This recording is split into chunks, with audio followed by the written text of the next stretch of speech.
ओम शांति। प्रातः क्लास चल रहा था 2568 का पहला पेज। मध्याह्न में बात चल रही थी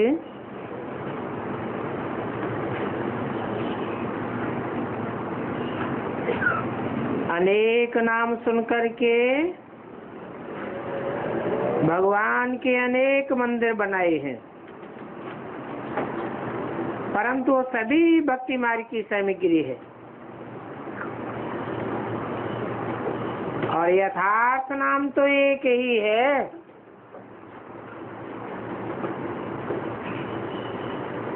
वो क्या है?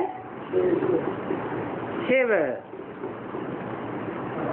बाकी सब अयथार्थ नाम क्यों बता दिए?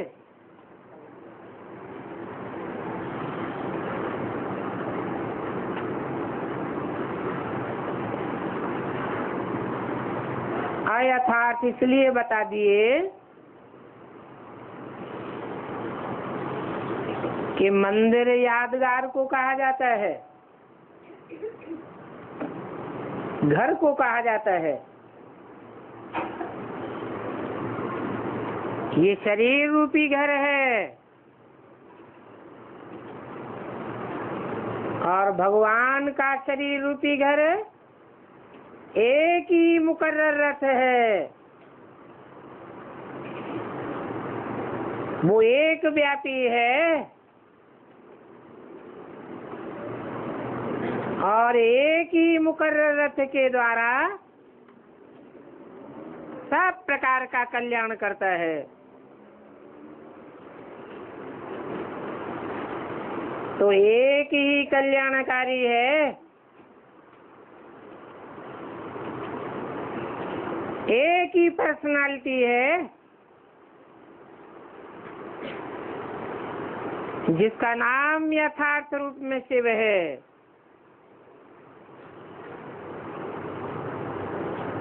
तुम बच्चों को तो आत्मा ही कहते हैं,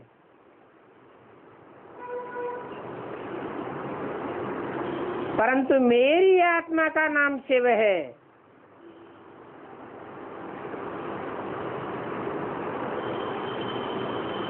तुम बच्चों को शालिग्राम कहें तो भी हर्जा नहीं।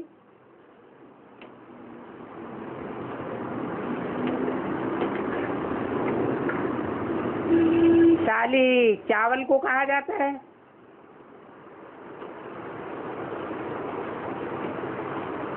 तिलक लगाते हैं तो चावलों का समूह तिलक में विराजमान कर देते हैं, अर्थात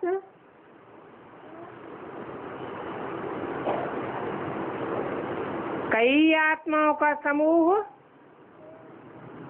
एक पर्सनालिटी में काम करता है। आत्माएं प्रवेश होकर के काम करती हैं।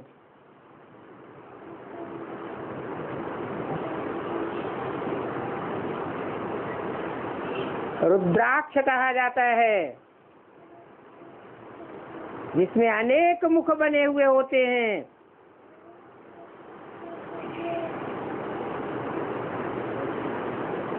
अनेक मुख से बात की है,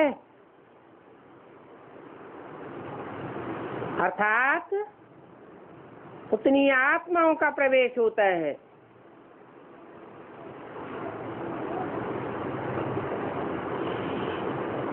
तो शालिग्राम कहा जाता है आत्माओं का समूह एक ही पर्सनालिटी में काम करता है, परंतु शिव जिस रुद्राक्ष में कार्य करते हैं वो एक ही मुख वाला मणका है।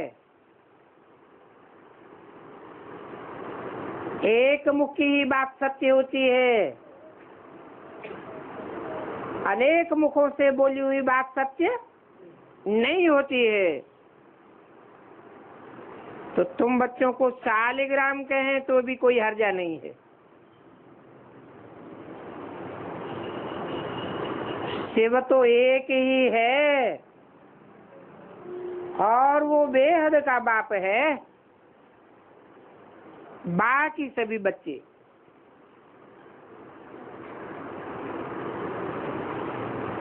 इसके पहले तुम हद के बच्चे थे, हद के बाप के पास आते थे।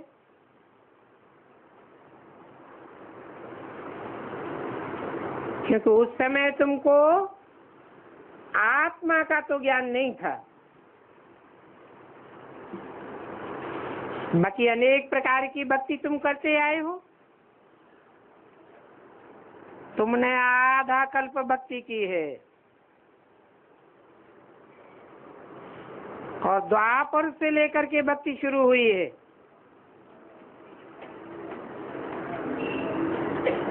ये द्वापर द्वैतवादी युग है।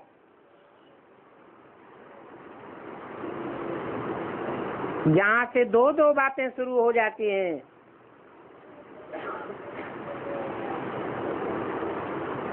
रावण राज्य भी शुरू हुआ है।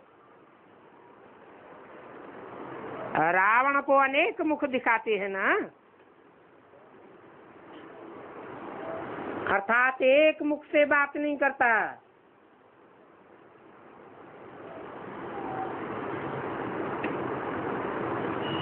सत्य एक होता है, झूठ के अनेक प्रकार होते हैं।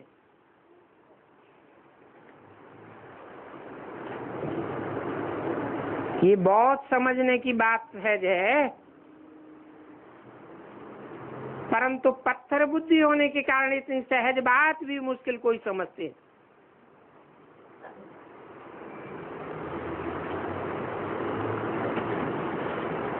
रावण राज्य कब शुरू हुआ और राम राज्य कब शुरू होता है, ये भी दुनिया में कोई को नहीं पता है। राम लीला दिखाते हैं, राम को एक सिर देंगे, रावण को अनेक सिर देते हैं।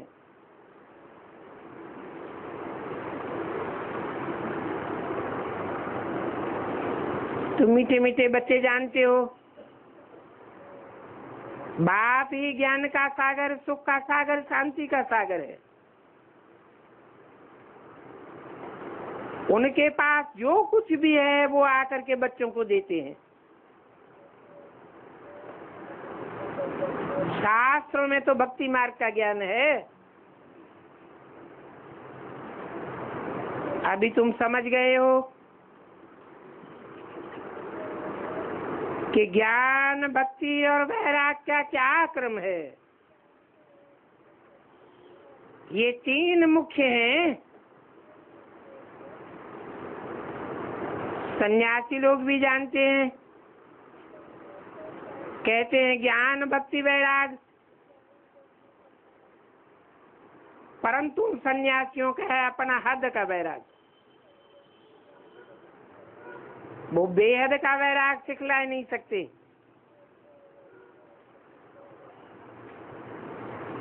तो वैराग भी दो प्रकार के हैं, एक हद का वैराग और दूसरा बेहद का वैराग। वो हठ योगी सन्यासियों का वैराग है और ये बेहद का वैराग, क्योंकि तुम्हारा राजयोग है। वो तो घर बार छोड़ करके जंगल में चले जाते हैं, तो उन्हों का नाम पड़ जाता है हठ योगी सन्यासी। हठ पूर्वक वैराग करते हैं, घर बार छोड़ करके चले जाते हैं पवित्र रहने के लिए।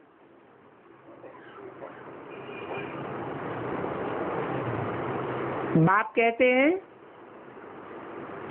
उनकी ये पवित्रता भी अच्छी है।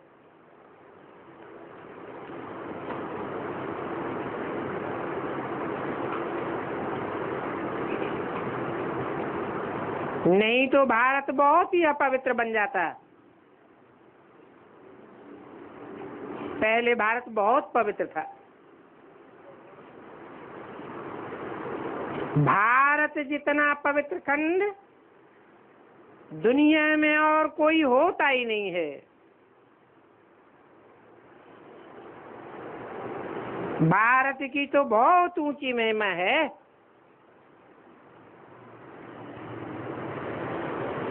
इतनी ऊंची महिमा है जो भारतवासी खुद भी नहीं जानते हैं।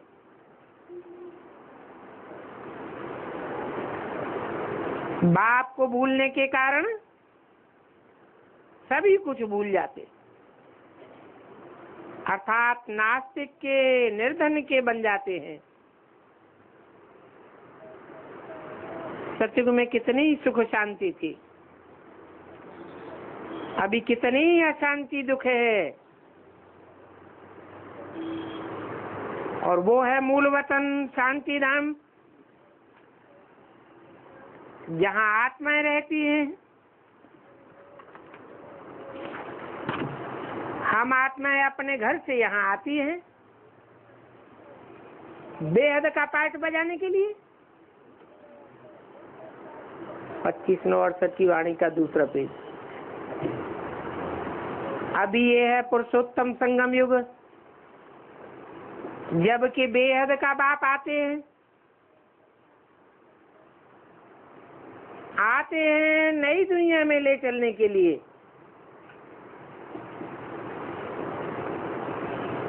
और बाप आकर के हमको उत्तम से उत्तम, ऊंच से ऊंच बनाते हैं। ऊंच से ऊंच भगवान को कहा जाता है, परंतु वह ऊंच से ऊंच पाठ बजाने वाला कौन है, किसको कहा जाता है, ये कुछ भी नहीं समझते हैं। जहां तहां देखो एक बड़ा लिंग रख देते हैं।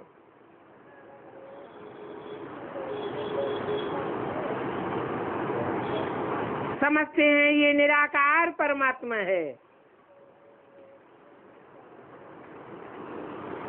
इनको हाथ पांव नाक आंख कान कुछ भी नहीं। परंतु ये नहीं समझते ये हम आत्माओं का बाप है।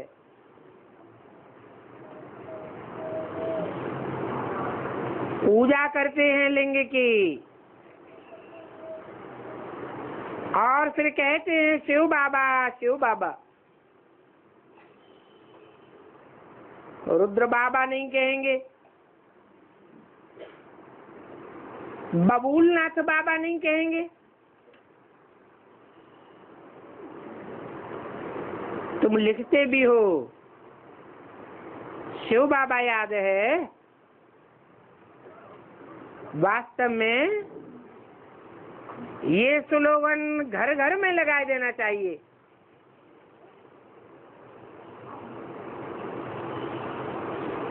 याद करने की चीज तो शिव बाबा ही है। रुद्र बाबा या बबूलनाथ बाबा नहीं है। शिव बाबा को याद करेंगे तो पाप भस्म होंगे, क्योंकि वो एक ही है जो पतित पावन है। इस पतित दुनिया में तो एक भी पावन नहीं हो सकता। शास्त्रों में तो सभी जगह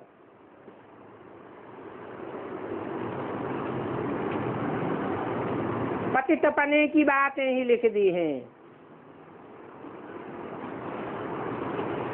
त्रेता में भी कह दिया है कि रावण था।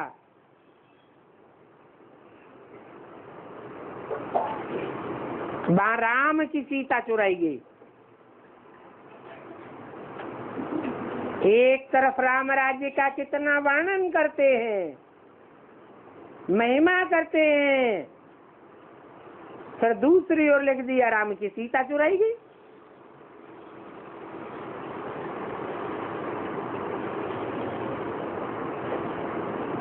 कृष्ण के साथ कंसी, जरासंधी, हिरण्यकश्यप, क्या क्या दिखाया है। कृष्ण पर कलंक लगाए दिए। अब इस सतयुग में ये सब कैसे हो सकता है? कहते तो हैं हे कृष्ण नारायण वासुदेव, नारायण का राज्य सतयुग में दिखाते हैं।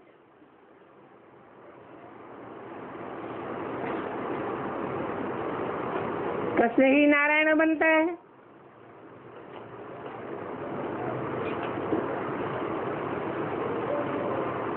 अब इस सतयुग में ये कलंक आदि की बात कहां से आ गई?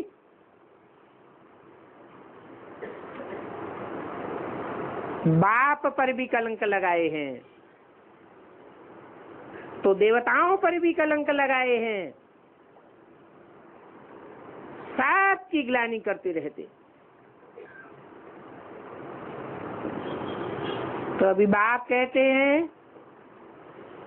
ये याद की यात्रा है आत्माओं को पावन बनाने के लिए। पावन बनकर फिर पावन दुनिया में जाना है। पतित तो कोई भी जा नहीं सकेंगे। इसके लिए बाप 84 का चक्र भी समझाते हैं। अब ये तुम्हारा अंतिम जन्म है, चक्र पूरा करके फिर घर जाना है। वहां घर में तो आत्माओं का निवास है, ये शरीर तो नहीं जा सकेंगे, सभी आत्माएं चली जाएंगी। इसलिए बाप कहते हैं मीठे मीठे बच्चों, अपन को देह नहीं समझो, अपन को आत्मा समझ करके बैठो। और सत्संगों में तो तुम देह अभिमानी बन करके बैठते आए हो। यहाँ बाप कहते हैं आत्मा अभिमानी बन करके बैठो। जैसे मेरे में ये आत्मा अभिमानी के संस्कार हैं, मैं ज्ञान का सागर हूँ, सुख का सागर हूँ, शांति का सागर हूँ, तो तुम बच्चों को भी ऐसा बनना है। बेहद के बाप और हद के बाप में भी फर्क बताना पड़े। ये बेहद का बाप बैठ तुमको सारी नॉलेज समझाते, आगे तो तुम नहीं जानते थे। अभी सृष्टि का चक्र कैसे कैसे फिरता है, उनके आज मध्य अंत को और फिर चक्र की आयु को जानते हो कितनी है, सभी बतलाते हो। भक्ति मार्ग में तो तुम्हें सभी उल्टा पुल्टा बताया। कल्प की आयु लाखों वर्ष सुना करके तुमको घोर अंधियारे में डाल दिया। इस घोर अंधियारा मार्ग को ही कहा जाता है भक्ति मार्ग, अज्ञान मार्ग, अर्थात दुर्गति का मार्ग। दुर्गति अर्थात नीचे की ओर चलते गिरते आए, नीचे ही उतरते आए।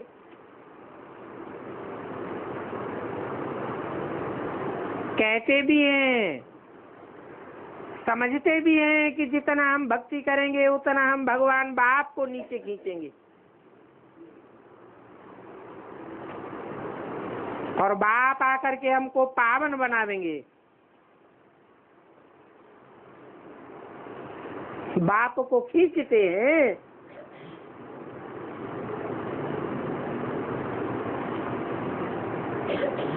क्योंकि पतित ही खींचते हैं। बड़े दुखी बन जाते हैं।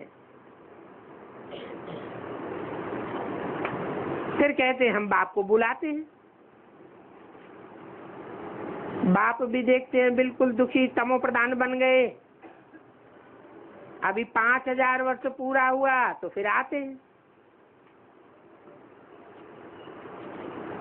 ये पढ़ाई इस पुरानी दुनिया के लिए नहीं है, ये पढ़ाई तो नई दुनिया के लिए है। इस पढ़ाई को तंत्र रूप में धारण करके तुम्हारी आत्मा साथ ले जाएगी। क्या तंत्र होगा? नई दुनिया में इस पढ़ाई का क्या तंत्र धारण करके हम जाएंगे? मैं आत्मा ज्योति बिंदु हूँ। 2500 वर्ष तक ये तंत्र पढ़ाई का कायम रहेगा। अभी तुम प्रैक्टिस करते हो, माया घड़ी घड़ी बुलाए देती है, फिर तुम्हारी आत्मा धारण करके ले जाएगी। तो जैसे मैं ज्ञान का सागर हूँ, तुम भी नंबरवार ज्ञान की नदियां हो।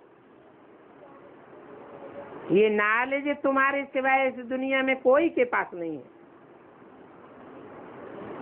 ये सारी दुनिया छीछी है और छीछी शरीर है ना। छीछी शरीरों को छोड़ना है, क्योंकि इस पुरानी दुनिया में ये शरीर तो पवित्र नहीं हो सकता।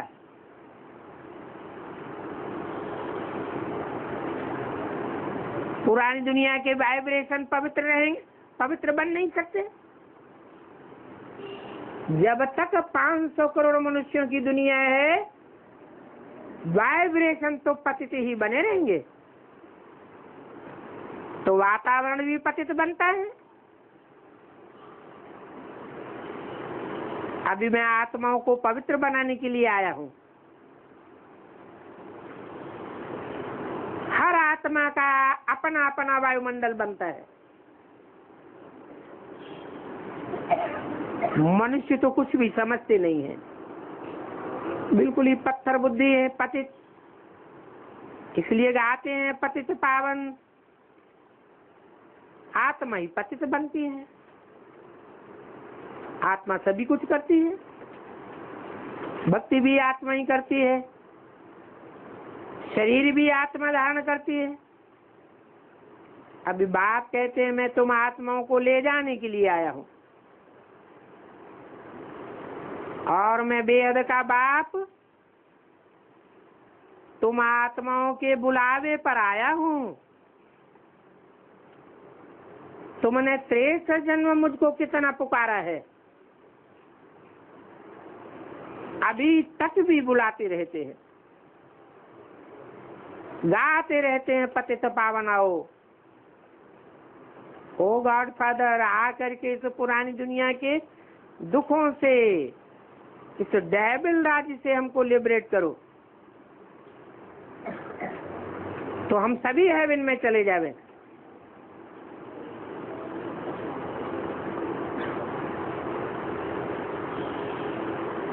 क्योंकि इस लिबरेशन का और कोई को तो पता ही नहीं है। कोई नहीं जानते हमारा घर कहाँ है,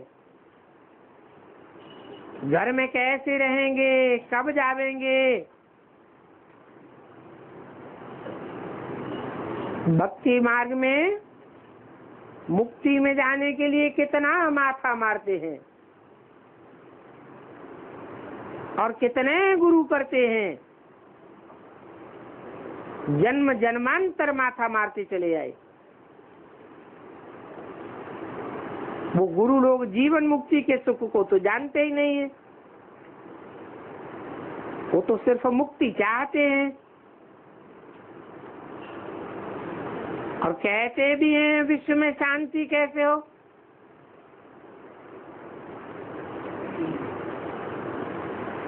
सन्यासी मुक्ति को ही जानते होंगे, जीवन मुक्ति को तो जानते ही नहीं। परंतु मुक्ति और जीवन मुक्ति दोनों का वर्षा बेहद का बाप से मिलता है। तुम जीवन मुक्ति में रहते हो तो बाकी सभी मुक्ति में चले जाते हैं। अभी तुम बच्चे नॉलेज ले रहे हो, ऐसा जीवन मुक्त बनने के लिए जैसा लक्ष्मी नारायण ने पाया है। तुमने सबसे जास्ती सुख देखा है, फिर सबसे जास्ती दुख भी तुम ही देखते हो। आदि सनातन देवी देवता धर्म वाले तुम ही हो, फिर संग के रंग में आकर धर्म भ्रष्ट कर्म भ्रष्ट हो गए हो। पहले तुम पवित्र प्रवृत्ति मार्ग में थे, फिर संग के रंग में आकर के अपवित्र प्रवृत्ति मार्ग में गिरे हो।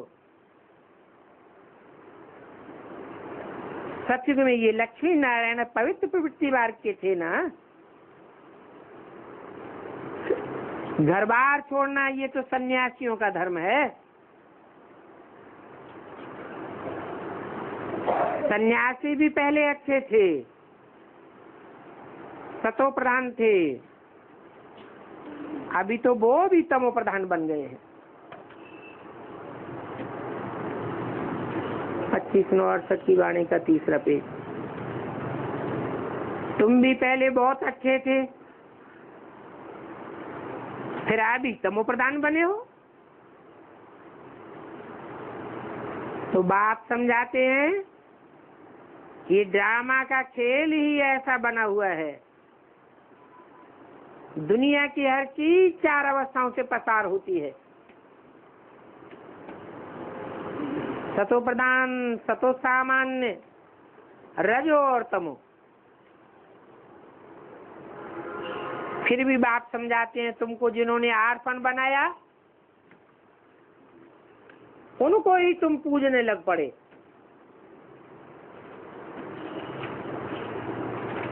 ये तो समझते ही नहीं थे कि ये विधवा बनाने वाला हमको क्या बनावेंगे, हमको क्या देंगे। यूं तो ये सारा ड्रामा है, परंतु बाप तुम बच्चों को भूलों की समझा नहीं देते हैं। वो आर्फन निर्धन का बना करके गए, ऐसों को फिर तुमने गुरु बनाया। उनको भगवान भी समझते रहे, गुरु भी समझते रहे। तो इन सन्यासियों का तो धर्म ही अलग है। पहले वो भी अपने धर्म में सतो प्रधान थे, फिर वो भी गिरते गिरते तमो प्रधान बन गए। नहीं तो पहले सिर्फ एक दरवाजे से भिक्षा लेकर के जाते थे, कभी नजर उठा करके देखते भी नहीं थे। अभी वो ही आत्माएं उनके चरण धो करके अमृत समझ करके पीती है।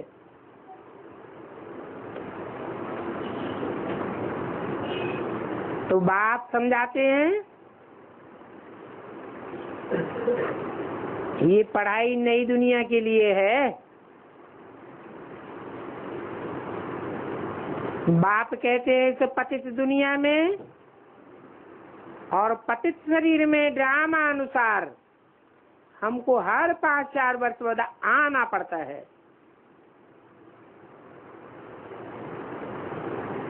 आना पड़ता है माना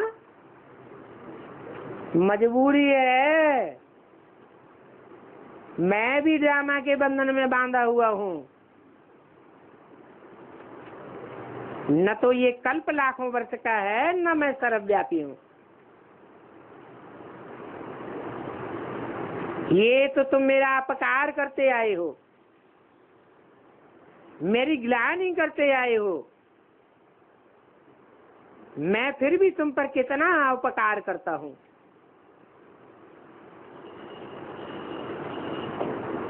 बाप बतलाते हैं, जितना तुमने शिव बाबा की ग्लानि की है उतना कोई औरों की नहीं की है।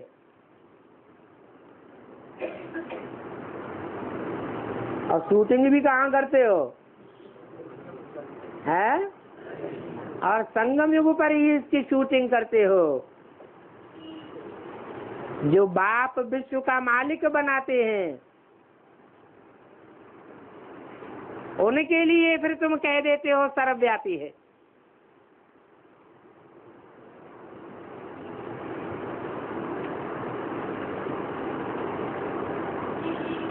कुत्ते जैसे कामी, बिल्ले जैसे लड़ंका, ऐसों में मेरे को ठोंक देते हो। ठिक्कर भिक्कर में ठोंक देते हो।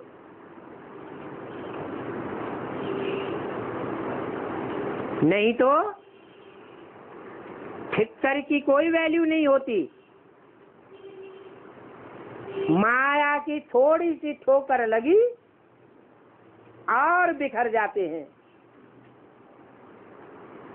थोड़ा टाइम के लिए भी निश्चय बुद्धि नहीं बन पाते।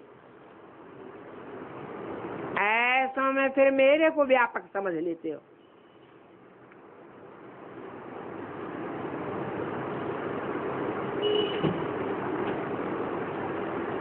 मैं कोई भीत मार्ग में नहीं आता हूँ। मुसलमान जब पूजा करने जाते हैं, इबादत करने जाते हैं, तो कहाँ जाते हैं? मस्जिद में क्या होता है? सामने भीत सामने खड़ी कर देते हैं। ये बित्तर बुद्धि की शूटिंग कहाँ होती है?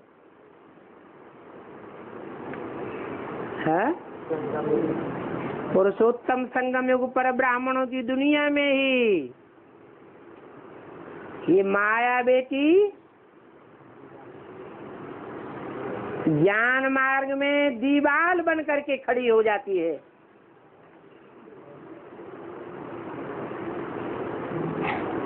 फिर शास्त्रों में मिसाल देते हैं गांधारी का। जानबूझ करके अंधी बनी थी,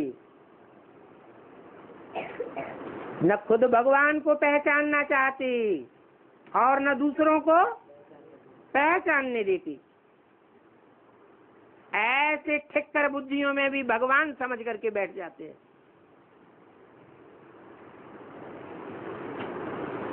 तो देखो, जब ऐसी ग्लानि की भी हद हो जाती है तब फिर मैं आकर के तुम्हारे ऊपर उपकार करता हूँ। माने अभी हद नहीं हुई है?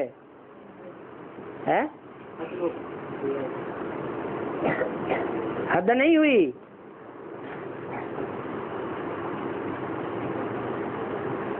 अभी माया बेचैन ने पूरा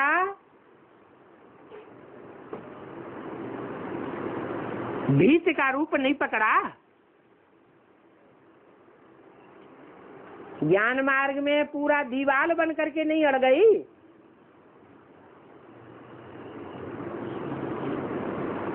है?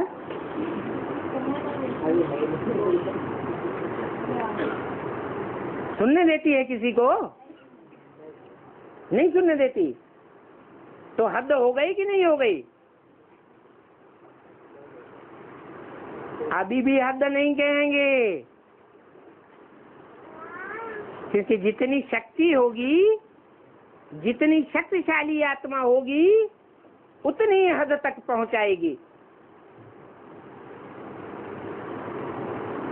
तो माया अभी जड़ के रूप में है, हद या बेहद में है।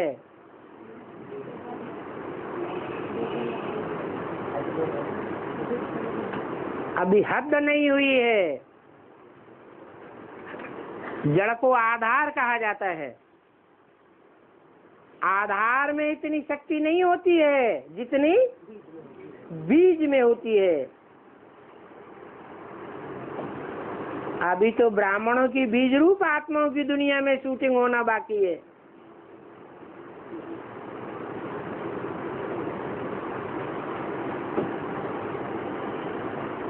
बीज रूप में माया का जो विकराल भीत का रूप होगा, उसको फाइनल परीक्षा में अच्छों को अनिश्चय बुद्धि बनाई देगी। जिनकी बुद्धि में पक्का बैठा हुआ है भगवान एक व्यापी है, उनकी बुद्धि को भी हिलाए देगी। ये पुरुषोत्तम संगम युग है।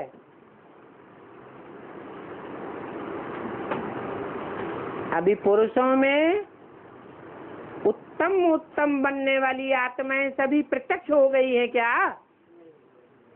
अभी भी नहीं हुई है। कल्याणकारी युग है, जबकि तुमको पवित्र बनाने आया हूं। और कितनी सहज युक्ति पावन बनने की बताते हैं कि अपन को आत्मा समझ, मुझे एक व्यापी बाप को याद करो, नहीं तो भक्ति मार्ग में सर्वव्यापी समझकर तुमने कितने धक्के खाए हैं।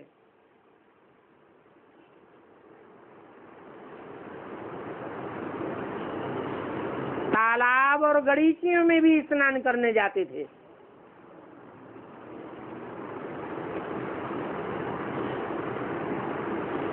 इतना मटमैला पानी, मटमैला जिसमें देह अभिमान की अति की बू भरी हुई हो, ऐसे तालाब में स्नान करते हो।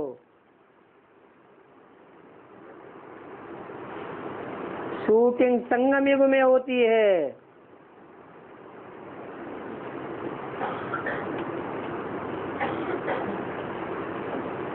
जब एडवांस के नाम पर ढेर की ढेर पार्टियां निकल पड़ती हैं, तो पार्टियों के मुखिया जिनको फॉलो करते हैं, उन्हें तालाब गड़ीचियां कहेंगे कि क्या कहेंगे?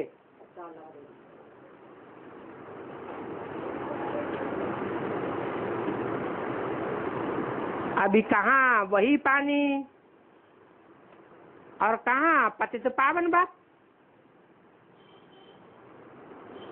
वो सब भक्ति मार्ग है। ये है ज्ञान मार्ग। भक्ति मार्ग में मनुष्य कितने घोर अंधियारे में हो जाते हैं। सब कुंभकर्ण की नींद में जैसे सोए पड़े हैं।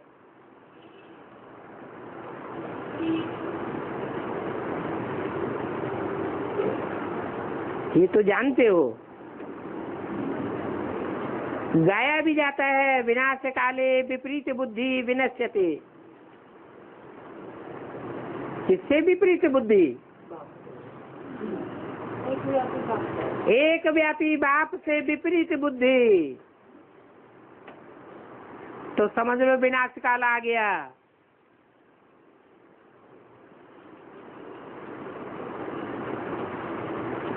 कोई शरीर का विनाश नहीं होता है, पहले काय का विनाश हो जाता है, पद का विनाश हो जाता है। अभी तुम्हारी नंबरवार पुरुषार्थ अनुसार प्रीति बुद्धि है।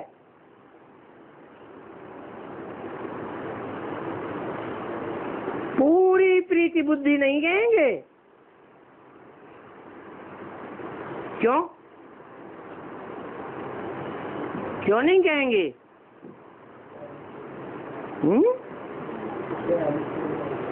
क्योंकि माया घड़ी घड़ी बुलाए देती है। ये 5 विकारों की लड़ाई है। इन 5 विकारों को रावण कहा जाता है।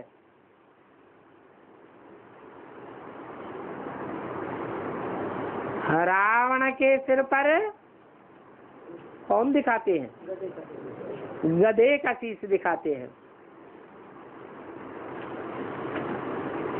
वो 10 सिरों से भी ऊपर है। तो देखो, आज के मनुष्य जैसे कि टट्टू बुद्धि बन पड़े हैं। टट्टू का काम क्या होता है? क्या काम लिया जाता है?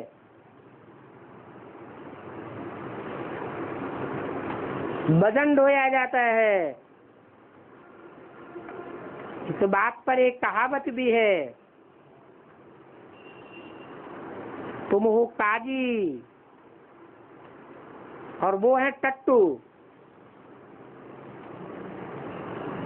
कितना भी माथा मारो, वो टट्टू इशारे को समझते ही नहीं। इसलिए ये रावण के ऊपर गधे की निशानी दी हुई है। हाँ? कौन हुआ रावण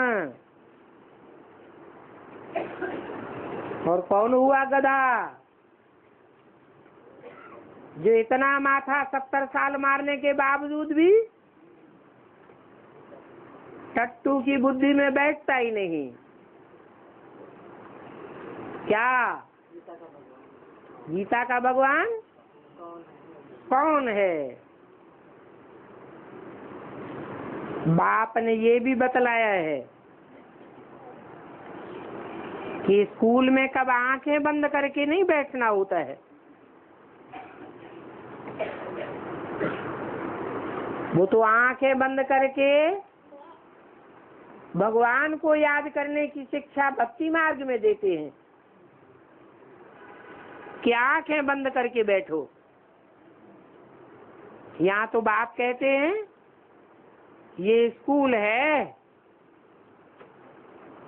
जो आंखें बंद करके बैठते हैं उनको क्या कहेंगे? है? अंधे की औलाद अंधे।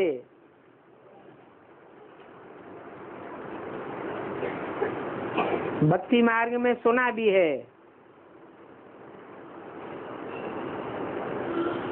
कहते भी हैं नजर से निहार किंधा प्यारा सतगुरु।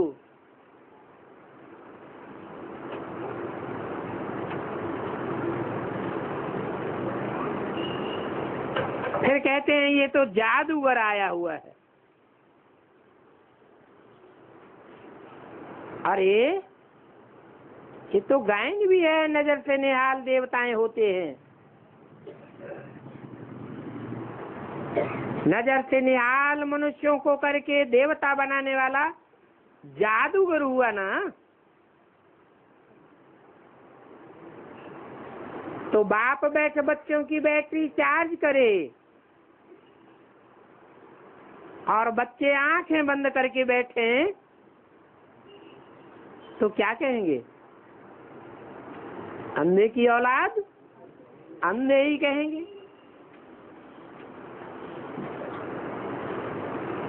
स्कूल में कब कोई आंखें बंद करके बैठते नहीं है। पिनकी नहीं आती है, कब उबासी नहीं देंगे,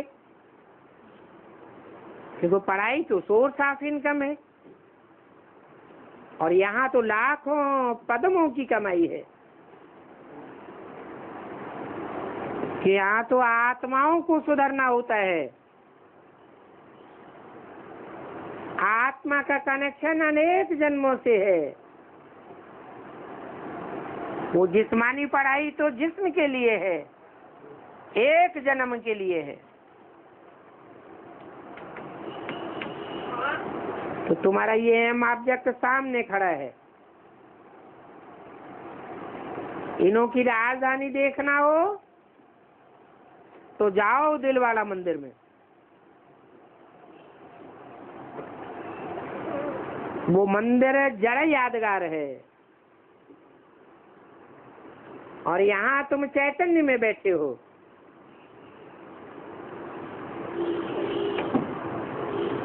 दिलवाड़ा मंदिर में देवताएं भी हैं और स्वर्ग भी है, और तपस्या में भी बैठे हुए हैं।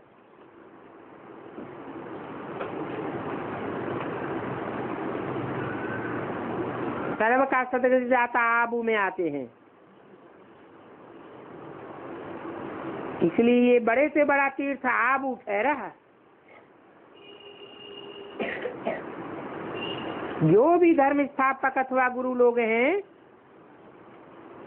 सभी की सदगति बाप आकर के करते हैं। कहाँ? आबू में, अर्थात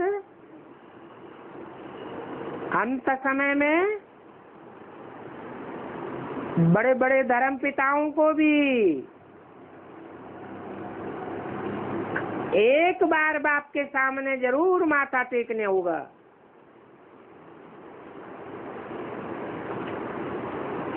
ये सबसे बड़ा तीर्थ है, परंतु बड़ा गुप्त है। इनको कोई जानते नहीं है। अच्छा, मीठी मीठी रूहानी बच्चों को रूहानी बाप दादा का याद प्यार गुड मॉर्निंग। रूहानी बच्चों को रूहानी बाप का नमस्ते।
छोटा सा रात्रि क्लास है,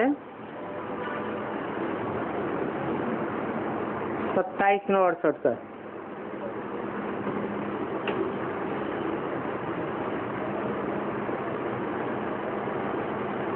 मीठे मीठे रूहानी बच्चे यहाँ पढ़ने आते हैं।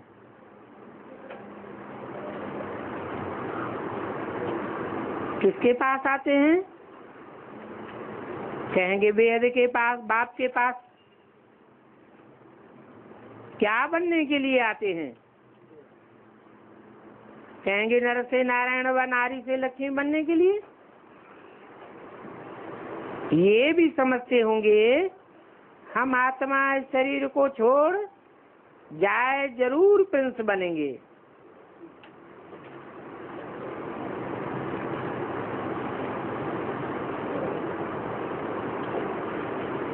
क्योंकि ये बच्चे अच्छी रीति से जानते हैं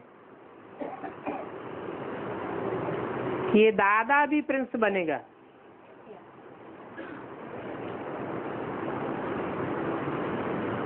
तो हम भी प्रिंस बनेंगे। ये भी भाई है।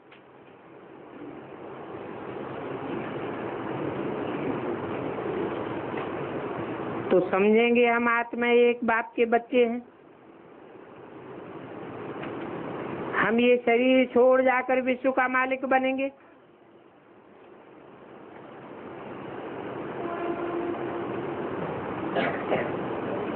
जबकि हमारा बड़ा भाई ये दादा जाकर के शाहजादा बनेंगे। क्या अंतर बताया है?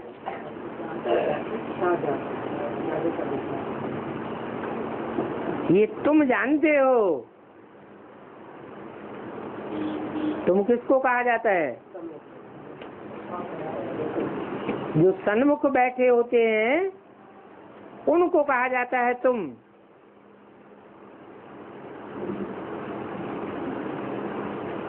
तो तुम यहाँ आए हो नर से नारायण बनने के लिए।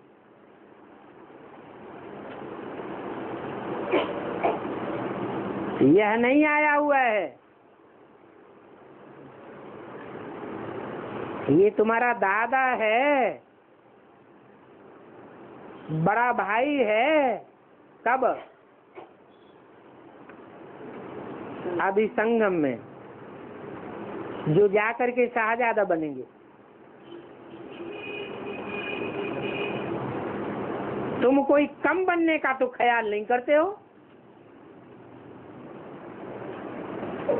शाहजादा बनना कम हुआ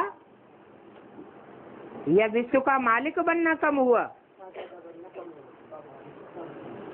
सतयुग में जाकर शाहजादा बनेंगे, वो तो सतयुग का शाहजादा होगा। बड़े होकर सतयुग के नारायण बनेंगे, और तुम तो विश्व के मालिक बनते हो। तो तुम कोई कम नहीं हो, कम का ख्याल करने वाले नहीं हो। तो बच्चों को जरूर नशा चढ़ा हुआ होगा। तुम ये भी जानते हो कि हम कितना बाप को याद करते हैं। बाबा ने समझाया योग अक्षर निकाल दो।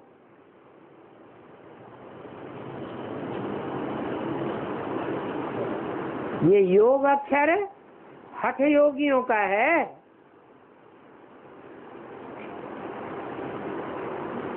वो हठ योगी होते हैं, उनको ये पता नहीं है कि तुम राजयोगी हो। तो तुम राजयोगी याद करते हो संबंध के आधार पर, और वो हठ योगी हैं, हठ पूर्वक बिंदु को याद करते हैं। बिंदु को खींच के याद करना पड़ता है या स्वतः याद आता है? तो वो हो गया हठ, कहेंगे हठ योग। उनको ये पता नहीं है कि तुम राजयोगी हो। वो तुमको नहीं जानते हैं। तुम्हारी यह अहम ऑब्जेक्ट है क्या? नर से नारायण बनने की।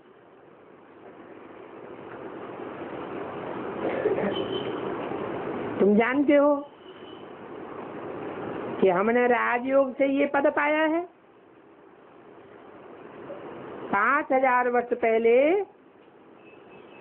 इन्होंने अगले जन्म में पुरुषोत्तम संगम युग पर बाप की याद से सतो प्रधान बन राजभाग पाया था।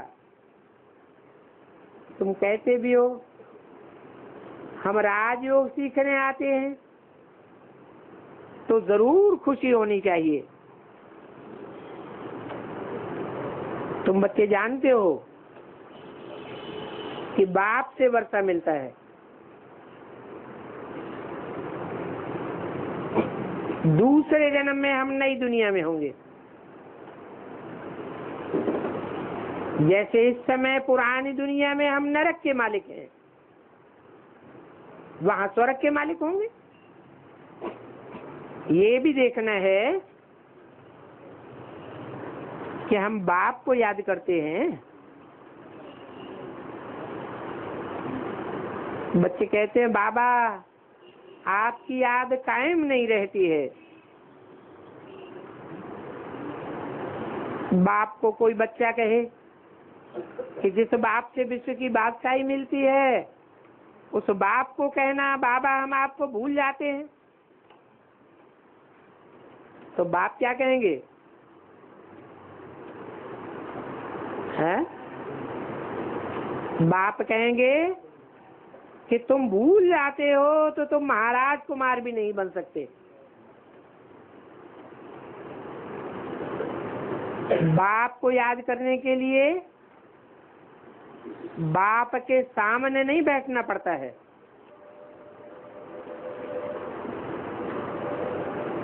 सामने बैठे फिर याद आवे, ये भी बेकायदे है। काम काज करते, स्नान करते भी याद आना चाहिए।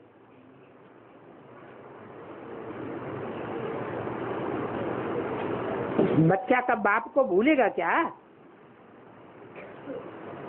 परंतु फिर भी तुमको बाप समझाते हैं। ये युद्ध का मैदान है, माया तुमको भुलाने वाली है। उस माया पर तुमको जीत पानी है। तुम महावीर हो। बच्चे दिलवाला मंदिर में गए थे, वहां देखा कि दिल लेने वाला कौन बैठा है।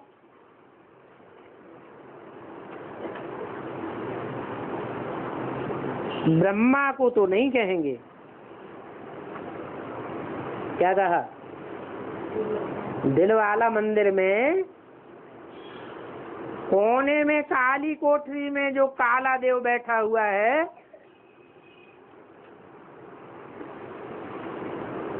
उसको ब्रह्मा नहीं कहेंगे।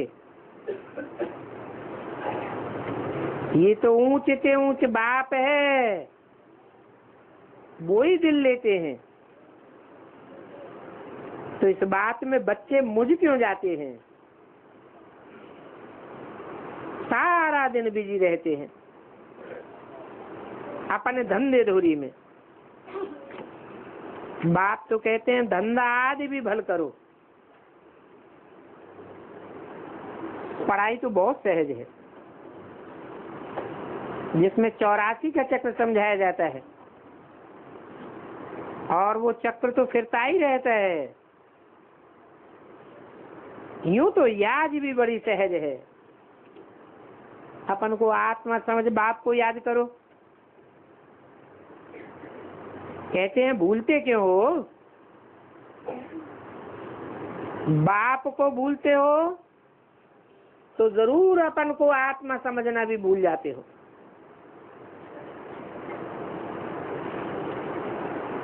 अच्छा, गुड नाइट।